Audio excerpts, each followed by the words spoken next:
Welcome back to another episode of Harmonious at Lunch, the show that fuels your business success. I'm Brandon Gano, your host and guide through the world of harmonious business growth. Today, we're unlocking powerful strategies with industry experts to help your business thrive. If you're a business owner, entrepreneur, or executive, you are in the right place. Join me and our incredible guests today on the journey to clarity, growth, and success. It is time to revolutionize your approach to business. Let's dive in with another episode of Harmonious at Lunch. Welcome back into some more bite-sized business advice. And today we have an episode and a topic that I promise you've most likely not heard of. I know I never have, but it's a fascinating topic. Just getting to know our guest a little bit behind the scenes here. The topic is Septemics. And I still don't fully know what that means, but we're going to learn together.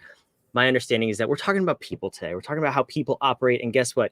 You are people and you have people in your business. So I for sure promise you this applies to you. So Jim Marshall, welcome to the show and thank you for being here.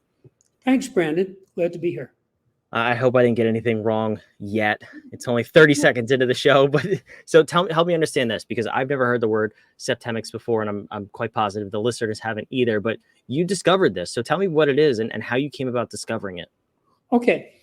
Well, first, let me say I am the discoverer of hitherto unknown natural phenomena, which greatly aid in the understanding of people, from which I created a revolutionary practical philosophic system called Septemics and published it in the book Septemics, Hierarchies of Human Phenomena. Some version of this book has been out now for 28 and a half years. So I've been seeing people use this. People get this. This blows people away. This book will change your life if you read it. So this is not a superficial thing. This book, if it proliferates, will have a larger impact than the Bible or the Quran, because it tells you across 35 axes how people behave. So it tells you what they're going to do, what they'll do if they get better, what they'll do if they get worse, et cetera, et cetera.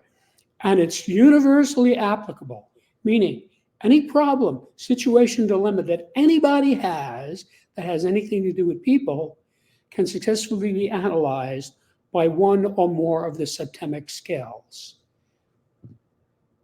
So this is very user-friendly. So what is it about it that, like, how did you stumble upon this and discover it? Okay, well, I was accepted into engineering school at age 16. And I thought, of course, at that time it was going to be engineering physical things like airfoils, motors, electrons. But by the time I had my bachelor's degree, it was clear I wanted to engineer the human psyche because it's the area of greatest unknown and difficulty. And it is, more importantly, the area in which we as a race are failing miserably. 95% of the problems in industrialized society are because people don't understand people, don't understand the boss, don't understand the wife, don't understand the husband, don't understand the son. That's why we elect idiots to run our governments, because we don't understand them. Now, I had a long career as a human development engineer, working one-on-one with hundreds of clients of every description for cumulatively many thousands of hours. All of my clients improved as a result of our interaction. But more relevant to this is that I started to notice that I could predict the outcome of the session. In other words, as I went along, I could see, okay, this guy is here and he's going to go to here. And when he does, he's going to realize X. And that would happen. Now, I never told this to anybody, but I made notes. And as the decades rolled by, I came to realize that the client would be at a specific level on a specific scale that I had previously observed. And as a result of our interaction, he would go to the next level up. Now, this happened thousands and thousands of times. And every time it did, it verified my hypothesis. So by 1992, I had about 32 scales of varying lengths.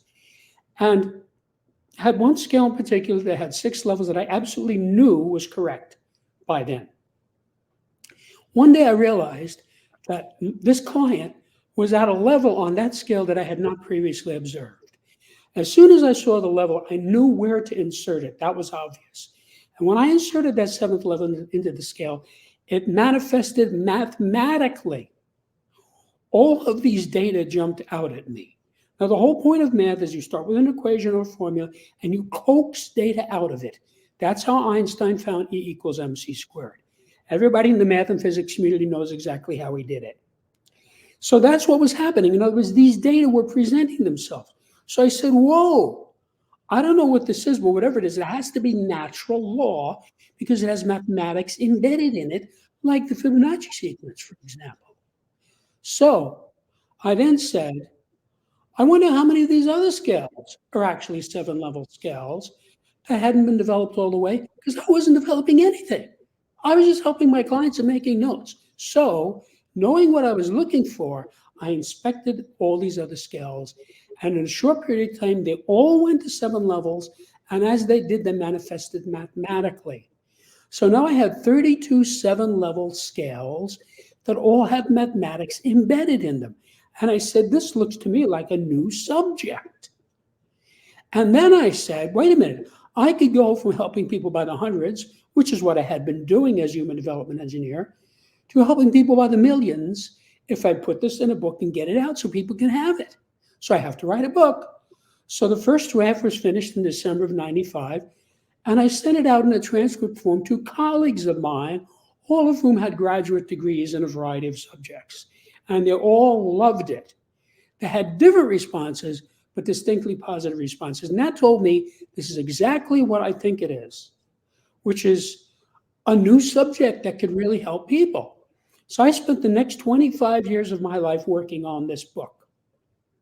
Because you have to realize, first I had to discover the phenomena, and I pretty much already told you how that happened, although I did find 3 scales as I was writing the book.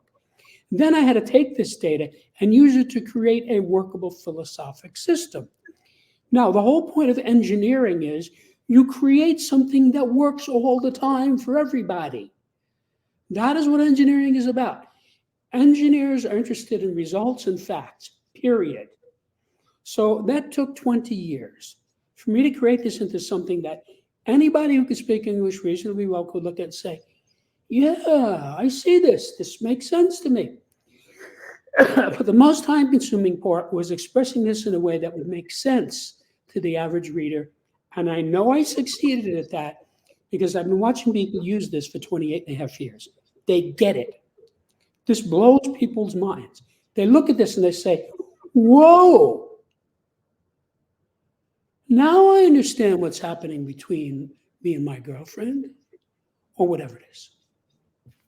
Yeah, that's interesting. I'm curious to dive in more on the scales. And so I don't fully understand that. Are these things you are physically observing? Are they philosophical? Are they the words people use when they speak? I mean, give me a sense of what a scale is. Okay, so if you take white light and you shine it through a prism, you get 7 colors. That is exactly what this is, but it's about human phenomena. So, for example, take the area of motivation. There are 7 basic human motivations, and I have them in the right order. So, motivation is extremely important.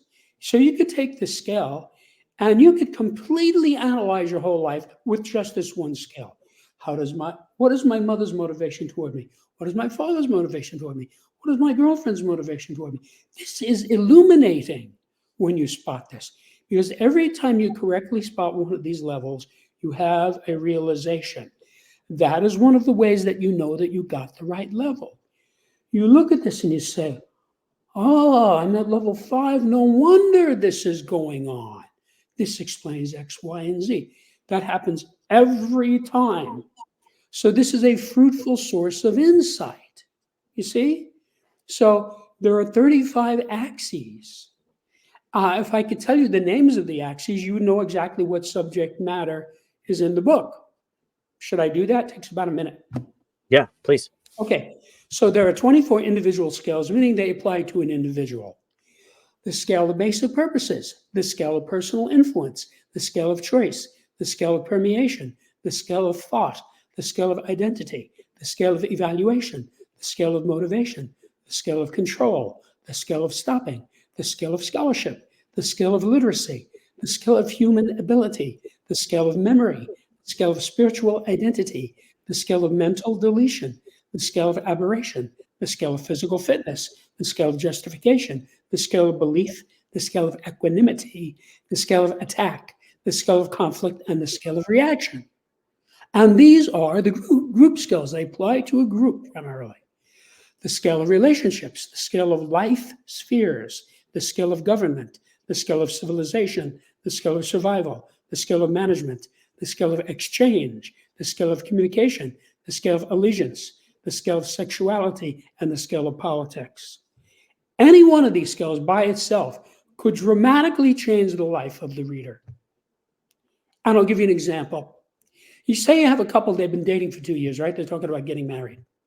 Wouldn't it be smart for them to know, why does this person want to marry me?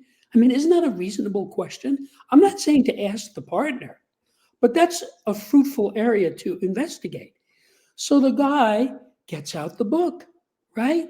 Now, maybe he realizes that she wants to marry him because she loves him, which is level one, the highest motivation of all. But maybe when he starts delving into this, he says, I can realize now that I looked at this, that she wants to marry me because I drive a Maserati, I have a 60-foot yacht, I fly my own Learjet, I have a 15-wheeler condo, and I have $10 million in the bank. That's a different motivation. That's level 4, money. I'm not saying it's bad or it's good. It's just different. Now, he might say, well, I don't care if she wants my money. I love her anyway, and I'm going to marry her. Now, you might have another guy who says, you know what? I'm not marrying a gold digger, and breaks up with her. Now, don't think because he breaks up with her, he's going to be bummed out. That is not the way this works. He will be relieved. He will say, thanks, Brandon, for showing me this. I just dodged a bullet. Now, did you ever notice how many old, ugly guys are married to beautiful young women? How does that work? I see some guy say, this guy looks terrible and he's got this gorgeous wife. How does that happen? I'll tell you how it happens. The 23-year-old beauty queen gets a diamond ring, a pearl necklace, a mink coat, a Corvette, and a credit card. The 50-year-old overweight guy gets a 23-year-old wife. So they're both happy. So when she comes to him and says, honey, I want to go to Vegas for the weekend, he says, okay, here's $5,000, have a good time. See, he doesn't care. So this is very personal. All of these scales across all of these 35 axes are very personal. This helps you see what's in front of your face. So if you say, Jim, come to my house and look at my garden, I say, okay. I show up and I say, oh, Brandon has peonies, he has hydrangeas, tulips, forget-me-nots, irises, roses. I can do that because I know flowers. If you bring some 5-year-old kid into your garden, all he's going to know is they smell nice and they're pretty. That's all he knows. Most people are like that kid as regards human beings. They don't know what they're looking at. So they get into bad situations. They get involved with crooks. They get involved with women who are after their money. All kinds of things happen because they don't know what they're looking at. So these 35 scales, each of them is a roadmap for success in the corresponding area. Now, if you are in business, you are dealing with people, your employees, your partners, all of your providers, your bankers, etc. If you do not understand those people, you're going to get in a lot of trouble one way or another. So you hire some guy, he turns out to be a crook. After he absconds with $20,000, what are you going to do? If you did an analysis of that guy against these 35 scales, you would probably not make that mistake. I do this all the time, 7 days a week. A couple of months ago, I met a beautiful blonde woman. I'm single, right? She was very interested in me, right? So, we're interacting preliminarily, what kind of a job do you do? What's your schedule? Blah, blah, blah. And I started saying, she's low on this scale. She's low on this scale. She's low on this scale. She's low on this scale. What am I, crazy? I said, "Oh, thanks, goodbye." She said, "Who do you think you are?" I was probably the first guy who ever blew off this woman because she's so beautiful. I did not answer her question by saying, "I'm the guy who knows Septemics and is not going to give you a chance to wreck my life." Right? So I moved on.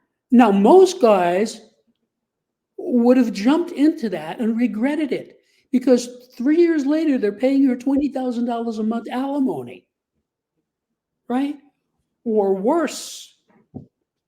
So, this is preventative of all kinds of difficulties. If you study this book, I guarantee you it will prevent bankruptcies, divorces, indictments, fistfights, etc., because you spot these people and you know, this guy's at level 6. I'm not going to deal with this guy. And just to give you an example, the scale of basic purposes. Level 7, the basic purpose of somebody at level 7 is the purpose to destroy. That was Adolf Hitler's level. Once you understand that his basic purpose was to destroy, it's very easy to understand him.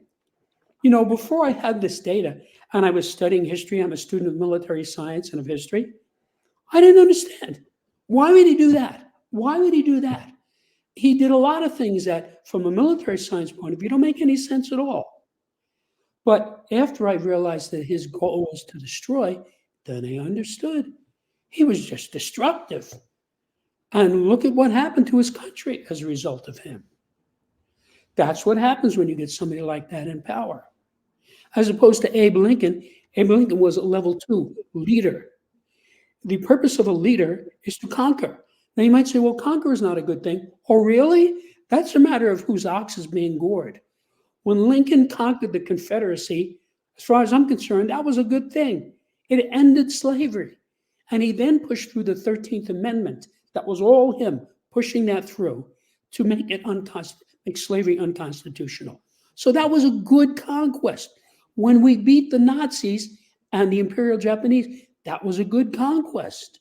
Even for the Japanese and the Germans and the Italians, it was a good conquest. Look how well they did after we got those crazy people out of there. So, you know, when you understand Lincoln, he's a leader. You know, he got almost no cooperation from anybody in defeating the Confederacy. His generals wouldn't fight for him until he found an obscure general named Grant. His cabinet wasn't with him. A lot of the voters weren't with him. He got Grant in there. Grant fought, and Grant's friend Sherman fought. They won the war, and that's why Lincoln got reelected. Because he was determined to conquer the Confederacy. And he did. So that was a good conquest. Same thing with Winston Churchill. If you study the whole history of that, he was saying for 10 years, we must stop Hitler.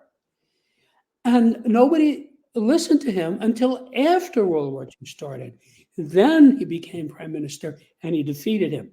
But I guarantee you, from studying this carefully, if Neville Chamberlain had remained the prime minister of England, England would have wound up surrendering. That's what the Germans wanted. They didn't want to destroy England. Hitler admired the English. He didn't want to fight them. Remember, they declared war against him because he attacked Poland. He didn't want to fight them. And he tried all along in a variety of ways to make peace with them. Churchill would have none of it. No, this guy's going down. And he took him down. So, you know, you find out a lot about people when you know their levels. You know what they're going to do. You know what to expect. For example, when Obama ran for president, I had never heard of him. He had only been in the Senate for 2 years. Who's this guy with this funny name running for president? You know? Now, the people from Illinois knew who he was because they sent him to the Senate. But most of us in the other 49 states had no idea who he was. So I said, I'm going to have to find out. So I conducted a septemic analysis of him.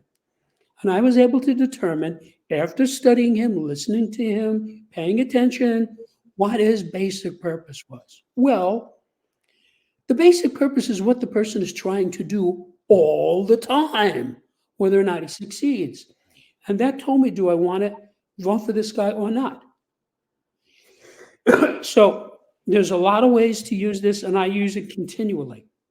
I mean, I use it even when I don't intend to use it. Like I'm standing in line at the supermarket, two guys are talking, and I can tell by listening to them where they are on the scale of literacy.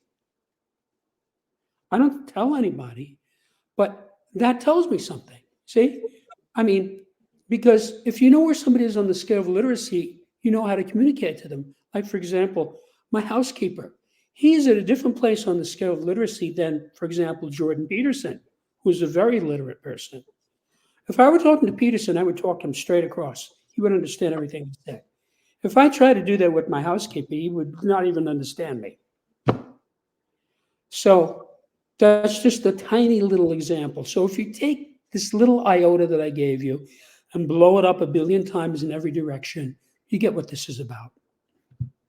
Yeah, I'm curious I assuming this is in your book, but how are you performing this analysis on the spot? Is there any guidance or explanation you have around that? Because theoretically and in practice, obviously this makes sense, and you can identify all these different things about people. I see the value, especially in the workplace, especially when leading So other people in the workplace. let me tell you, people tell you their levels. It comes right out of their mouths. If you shut up and listen, a guy will tell you who he is. I do this all the time. I just listen to somebody. This person is at level 5 on the scale of choice. Okay. So I know what I'm dealing with. See?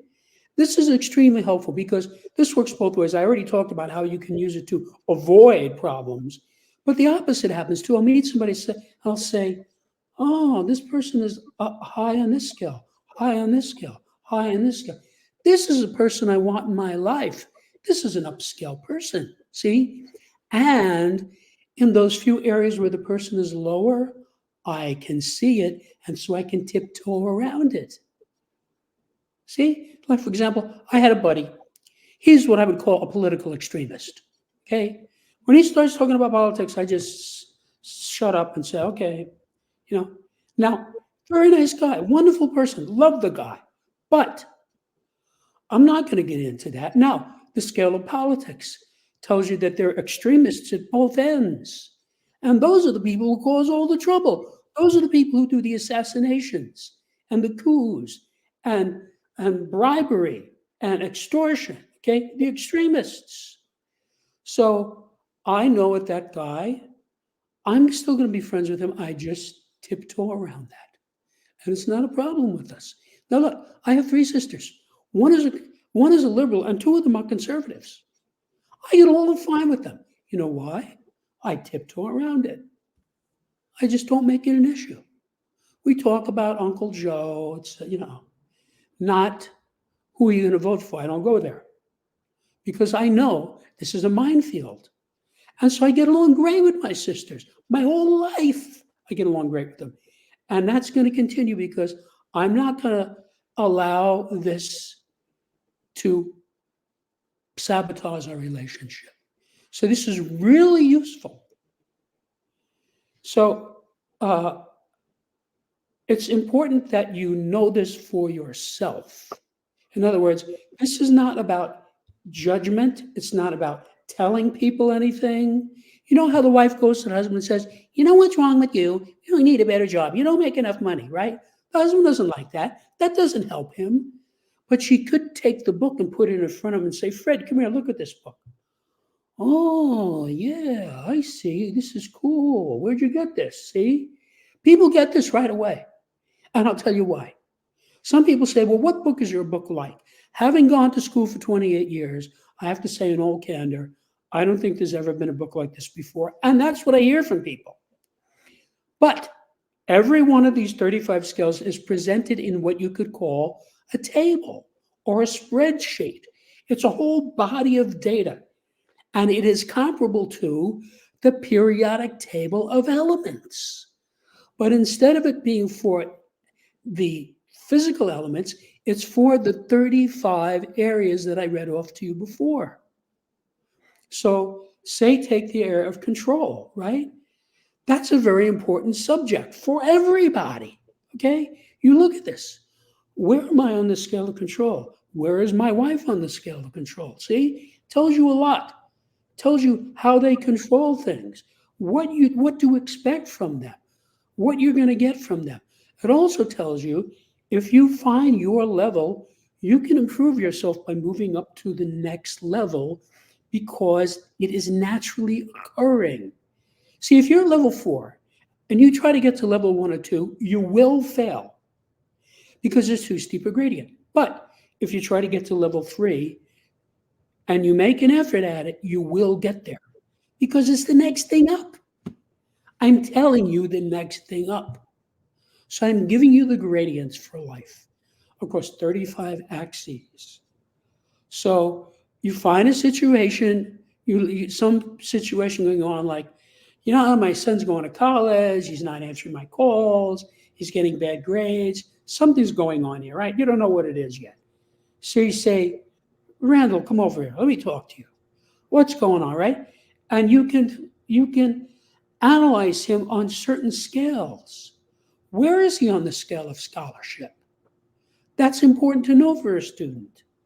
And when he finds the right level, say, oh, well, now I understand why I'm not getting such good grades. I'm down here at level 5. See? And then you can say, well, we can move you up to level 4. You can. Yes, it tells you in the book how to do that. So in answer to your question, it's not hard to spot people. There's a lot of information in the book. Once you actually study the levels, they're so specific, you will spot the people. So one of the things that happens with this book is some guy gets this book and he's reading it, right? And he's not thinking about his father-in-law, for example, right? So he gets down to level 5 and he says, wait a minute, this is my father-in-law. This is exactly how he behaves. I don't know this guy's father-in-law. I probably don't even know the reader. How did I know that? That I could nail it so well that it comes to his mind that this is the guy. Because it's natural law. And I spent 40 years working with clients, observing them, helping them move up to the next level, and writing all this down. So I was able to see it for what it was because I'm a polymath. And so I was able to have some insight into what this material was. And then I said, I'm going to help people by writing this book. And when people read this book, they say, whoa, where have you been all my life? I'll tell you, when I was young, this material didn't exist. I hadn't discovered it yet. So I made the same stupid mistakes that everybody else makes. So I got involved with people I never should have been involved with. Now that cannot happen, does not happen, will not happen. I meet somebody and I can analyze the person. Oh, this person's at this high level, at this high level, at this high on this scale, high on this scale. Great. See, that's somebody I'm going to try to pull that person into my sphere because this is an upscale person. So how did a psychopathic, racist murderer like Hitler become the head of Germany? Because the 37% of people in Germany who voted for the Nazis in 1933, they did not know what they were looking at. So if they had this book, if it existed and they read it, they would have said, this is a dangerous guy. I'm not going to vote for this guy. This happens to me all the time. I look at some political guy, somebody running for office or in office, and I say, wow, this is a downscale person. This person is at level 5 on the scale of control. And if you were to read that scale, you would see what I mean. That's the type of person who's going to vote for Hitler or Mussolini. You don't want those people in the government. You want people at a higher level. So this is extremely user-friendly. Each of these scales is like a lens that you can hold up to yourself in the mirror, or you can hold up to somebody else. And then you see the person with clarity. And it's extremely useful for succeeding in life, in anything. Doesn't have to be business, but definitely business. I've been an entrepreneur since I was a boy. I never worked a 9 to 5 job, and I've been using this stuff all along. It's really useful. It tells me, do I want to work for these people? Yes, this is somebody I want to work for. Or the opposite. I don't want to work for this guy. Goodbye, have a nice day, I'm gone. And so this will help you to find good people that you want to hire and get rid of bad people that are going to wreck your business or your marriage or whatever. Yeah. No, Jim, this is fascinating. I love this concept. We got to wrap this up, but where can the listeners learn more about you, about Septemics, and get a copy of the book? Okay. Well, I invite your viewers to my website, which is septemics.com, where you can see what many readers have said, what many journalists have written. You can read the reviews. You can read sections of the book itself. There's a pre-recorded 15-minute introduction to Septemics that you can listen to. And there's also an essay that explains it. So if you go there and absorb all this stuff, you'll see what this is about, and you're probably going to want to buy the book, because if you're not a psychopath, a sociopath, a professional criminal, a serial murderer, or anything like that, you will love this book. You'll say, wow, this is cool. I can use this to help my kids, help my wife, help my brother-in-law, help my mother, which is what I do with it 7 days a week. That's awesome. Well, Jim, I appreciate you being here. This is fascinating. And for those of you listening, watching, wherever you are, yes, all of those details down below in the show notes. And make sure you subscribe. Thank you for listening. Thank you for being here and supporting the show. We'll see you on the next episode of Harmonious at Lunch. Thanks, Brandon.